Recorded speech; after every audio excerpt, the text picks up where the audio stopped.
Vous êtes-vous déjà demandé si le corps est vraiment le refuge de l'esprit ou plutôt sa prison? Ce n'est pas un hasard si vous êtes ici, l'univers vous a conduit à ce moment pour sonder une vérité aussi vieille que la vie elle-même. Depuis des millénaires, les plus grands penseurs de la philosophie et de la spiritualité luttent avec la question de savoir comment le corps et l'esprit se placent réellement. Le corps est-il un temple sacré, un lieu de connexion au divin, ou limite-t-il l'esprit et le maintient-il dans une cage du monde physique? Dans les anciennes traditions et enseignements, le corps était souvent considéré comme un vaisseau sacré. L'idée que le corps est un « temple de l'esprit » imprègne de nombreuses écritures spirituelles. Du yoga au bouddhisme en passant par la sagesse des philosophes grecs, ces traditions soulignent que le corps peut être un pont vers le monde spirituel, un médium à travers lequel nous pouvons toucher et expérimenter les mystères de l'existence. Le corps est considéré ici comme un outil qui nous permet de vivre et d'incarner l'esprit. Mais au milieu de tout ce culte, la question se pose, l'esprit reste-t-il libre par le corps ou est-il lié aux limites de la réalité physique? Considérons la sagesse de Platon, qui décrit dans sa célèbre métaphore de la ressemblance des cavernes, l'idée d'un esprit emprisonné par une perception limitée. Pour Platon, le corps était comme un mur d'ombre qui empêchait l'esprit de reconnaître la pleine vérité et la liberté. Notre corps est-il donc une sorte de caverne dans laquelle vit notre esprit, seulement capable de regarder le monde à travers un voile d'impression sensorielle? Et si oui, est-il possible que nous confondions tellement la réalité physique avec notre vrai moi que nous nous maintenions dans une prison de sensations et d'impressions? En revanche, les enseignements spirituels de nombreuses philosophies orientales nous considèrent comme des âmes avec des corps, et non comme des corps avec des âmes. Le corps est considéré comme une enveloppe qui ne limite pas la véritable nature d'une personne, mais nous donne une possibilité d'expérience. Mais ici aussi, la question se pose, faisons-nous l'expérience de la vie dans sa plénitude à travers le corps, ou le corps nous limite-t-il en liant l'esprit au monde du physique? Cette double perspective, l'interaction entre le corps et l'esprit, est la clé d'une question qui est bien plus qu'intellectuelle, elle est personnelle et existentielle. Chacun de nous porte cette question en lui, que ce soit consciemment ou inconsciemment. Est-ce que je suis mon corps ou mon esprit? Cette question traverse notre vie, nos décisions, nos peurs et nos rêves. Mais ce n'est que le début. Nous en venons maintenant au rôle fascinant que notre corps joue en tant que ancre dans le monde physique et comment cette connexion nous façonne et nous met parfois au défi de comprendre les limites de l'esprit pur. Le corps nous lie au monde physique d'une manière unique. Grâce à lui, nous vivons la réalité à travers nos sens, la vue, l'ouïe, l'odorat, le goût et le toucher. Ces impressions sensorielles façonnent notre image du monde et déterminent la façon dont nous percevons la réalité qui nous entoure. Notre corps est pour ainsi dire l'outil qui nous permet d'exister et d'agir dans la dimension matérielle. Il nous donne accès à l'abondance de l'expérience physique et à travers lui, notre conscience se déploie dans l'ici et maintenant. Mais cette encre a aussi ses côtés sombres. Les sens nous distraient, ils peuvent nous tromper et dissimuler la perception de la vraie nature de notre existence. En aspirant à des besoins physiques faim, soif, chaleur, nous sommes toujours retracés dans le monde du tangible. Cet attachement aux besoins du corps crée un lien qui peut nous mettre à la terre, d'une manière qui va bien au-delà de la réalité physique. Le corps nous demande de faire attention à lui, de prendre soin de lui, de prêter attention à ses limites et à ses besoins. D'une certaine manière, le corps représente ainsi une sorte de limite pour l'esprit, un cadre qui limite et dirige notre perception. Car et si nous pouvions voir au-delà des perceptions sensorielles? Verrions-nous le monde différemment? Le corps nous rappelle que si nous sommes des êtres spirituels, nous vivons dans un espace physique. Et cette réalité physique, si fortement ressentie par le corps, nécessite souvent une adaptation et des compromis. Pourtant, c'est précisément cette terre qui nous permet d'acquérir de l'expérience, de grandir et d'élargir notre conscience. Les limites physiques que le corps nous impose nous obligent à nous confronter à notre propre humanité. Ils nous apprennent à mieux comprendre notre lien avec nous-mêmes, avec les autres et avec le monde. Le corps comme ancre dans le monde physique nous apprend à vivre en équilibre entre l'esprit et la matière, entre la vision et la réalité. Ensuite, nous voulons voir comment l'ego utilise le corps comme un moyen de nous lier au niveau matériel et ainsi retenir notre esprit dans des schémas et des comportements qui nous empêchent souvent de faire l'expérience de la vraie liberté. L'ego est un aspect fascinant de notre être qui nous emmêle souvent plus profondément dans la réalité physique que nous ne le réalisons. Il utilise le corps comme une sorte d'encre pour façonner sa propre identité. L'ego se définit par des caractéristiques extérieures, l'apparence, la force ou la faiblesse physique, la santé, l'âge. Il nous incite à considérer le corps comme le « soi » et à nous identifier par les caractéristiques et les performances physiques. Cette identification est un outil puissant de l'ego. Si nous croyons que le corps est le centre de notre identité, nous pouvons facilement tomber dans des schémas de pensée et des comportements qui nous retiennent piégés dans le plan matériel. L'ego rend fort l'idée que le corps et ce qu'il atteint ou n'atteint pas définissent qui nous sommes. Ainsi, l'ego garde le contrôle en nous empêchant de percevoir le lien plus profond avec notre esprit, qui se trouve au-delà du corps et de la matière. Le corps devient ainsi l'expression de l'ego et de ses besoins, reconnaissance, comparaison, performance. Dans le monde occidental, nous le voyons fortement dans le culte de la beauté, de la forme physique et de la jeunesse. Une image corporelle idéalisée devient la référence de l'estime de soi et de la satisfaction. Mais cette identification crée souvent un fossé intérieur, car l'esprit aspire à la liberté, à un état au-delà de ses attributs extérieurs, tandis que l'ego nous lie toujours à l'expression physique. Cette fixation sur le corps en tant que partie de sa propre identité conduit souvent à un comportement inconscient dans lequel nous nous comparons aux autres et nous mesurons à des normes extérieures. Le corps devient un moyen de compétition, un symbole de succès ou d'échec aux yeux de l'ego. Au lieu de considérer le corps comme un instrument d'expérience et de transformation intérieure, il devient l'enveloppe qui limite l'esprit au niveau terrestre. Mais il existe des moyens de briser l'ego et son identification avec le corps. Grâce à la pleine conscience et à l'introspection, nous pouvons apprendre à voir l'ego comme faisant partie de notre parcours d'expérience sans lui laisser le contrôle total. La méditation et d'autres pratiques nous aident à utiliser le corps comme un outil plutôt que de nous identifier à lui. Ainsi, nous pouvons progressivement libérer l'ego et la fausse identification et arriver à une vérité plus profonde. Dans le chapitre suivant, nous apercevrons comment le corps peut être perçu comme une prison, car ses limites physiques nous maintiennent dans une sorte de cadre invisible et limitant notre conscience à la réalité matérielle. Le corps, que nous considérons souvent comme l'expression de notre identité et de notre énergie vitale, peut aussi agir comme une prison. Ces limites physiques déterminent notre expérience quotidienne et nous rappellent les limites de notre existence humaine. Il y a des moments où nous ressentons particulièrement fortement la gravité de ces limites, lorsque le corps ressent de la douleur, lorsqu'il vieillit, lorsqu'il est fatigué ou lorsqu'il est limité dans ses fonctions par la maladie.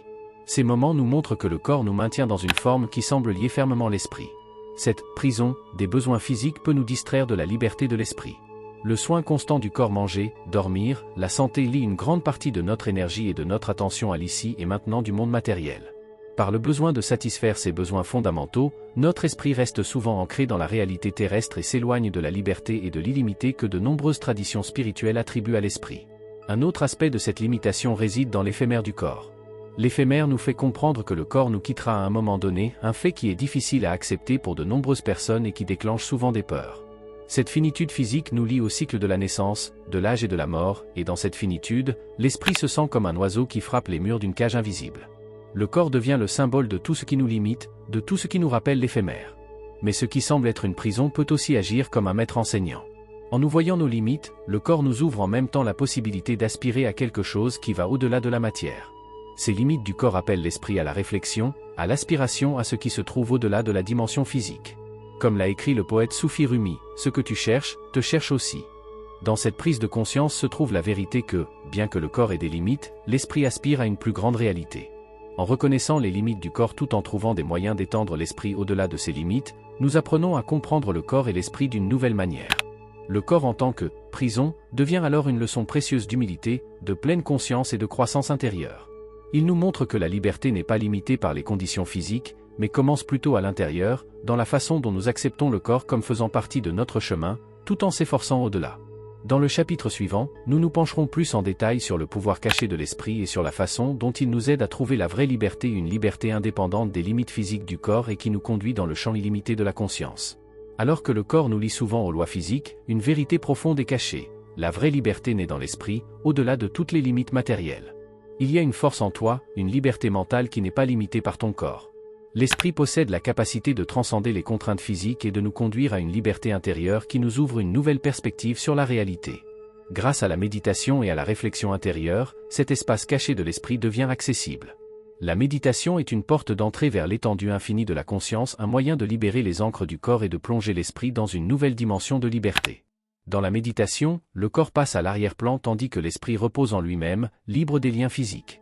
Dans cet état, l'esprit peut faire l'expérience d'une liberté qui n'est pas limitée par l'espace et le temps. C'est dans cette liberté intérieure que se manifeste le véritable pouvoir de l'esprit, la capacité de faire l'expérience de la paix, de la clarté et de l'immensité, indépendamment des contraintes physiques.